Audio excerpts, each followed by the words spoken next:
Hello and welcome to the third episode of Modern Academy. In this episode we're going to have a look at block designs. Block design is one of the most important places to be original. You should always try to introduce something new when making block designs. When you start making your block design, you should always have your theme in mind. If you have a wide theme, you can make your block design with a lot of different objects, but if you choose a narrower theme, you should keep in mind that your block design should fit perfectly with the theme. I like to keep my block designs as simple as possible. It should be easy to tell the small details apart and it shouldn't be cluttered. In this video you can see I remove all the clutter and stay simple as possible. As you can see, I kept the block design very simple in this first part of Pinnacle. There are two reasons for this. Firstly, this part introduces the theme and therefore you should show the most important aspects.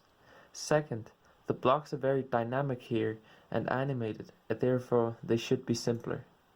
In this second part, I still keep it very simple. However, I introduce something new, which are these kind of windows in the blocks. Moving on to this part, it again introduces something new, namely the white details inside the blocks. This part continues the white details, but in a slightly different way, and the same goes for this part. And here in the last part, you can still see the theme, but again, there are some new kind of white details. This is the block design that I choose for my part. As you can see, I continued the theme into the block design. The block design is simple, not cluttered, but at the same time it doesn't look empty and it's pretty original.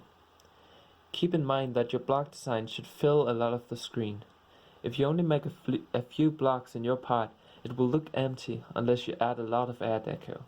However, adding a lot of air deco will often look weird and repetitive. So you should try and aim at the 60-30-10 rule. This rule implies that you should be seeing around 60% background, 30% blocks, and the last 10% are for air deco and portals.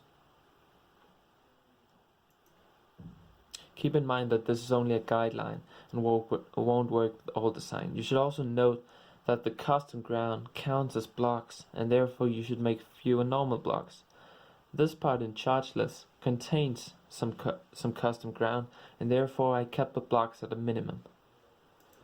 As you can see in this part of Distinct, there is no such custom ground and therefore I added more blocks to fill the screen. The same goes for my part in Modern Academy. You should keep in mind that the better your block design is, the more you want to show. If you're a lot better at making backgrounds, you should show more of the background and so on. So just to sum up, you should try to choose an original block design.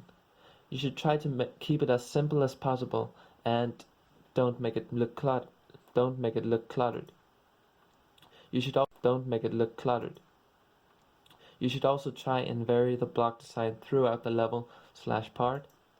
You should try to stick to the theme as much as possible. You should try to use the 60-30-10 rule as a guideline. And if you can, you should try to make it dynamic as well, but this is only if you're very cool. So thank you for watching this episode. I'll see you in the next one where I'll be talking about ground and spikes. So bye for now.